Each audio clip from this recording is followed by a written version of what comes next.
Ninig na ninig.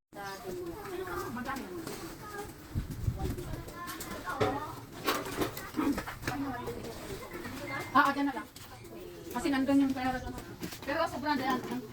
28 kilos yan. Nakaman na tayo pang tawag ng farm. Ito na, the grand reveal. Yan na, tingnan natin kung ano. Ito yung sinasabi nila na 28 kilos daw. Tingnan natin kung 20. Kayo na po ang busga.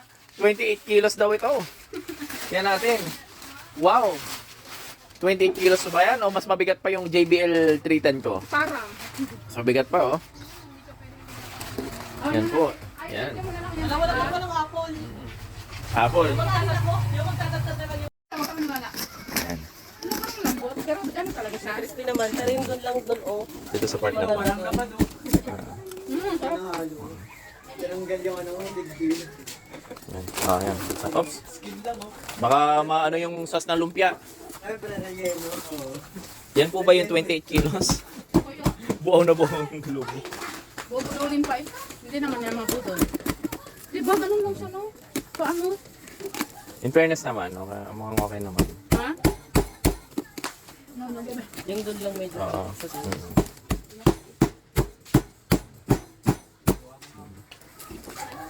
Alam ko na kung bakit 28 kilos. Madaming tanglad.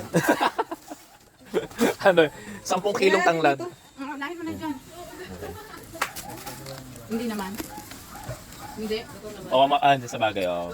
Luto naman. Makapal lang yung part na yan. Okay. Sige, pula lang mo na yan. Okay. Makata yung may isang kutsilyo orange tayo, yung bago mong kutsilyo. Ako lang, cellphone ko. Sabi mo nga. Yan. Ay, andito pa pala.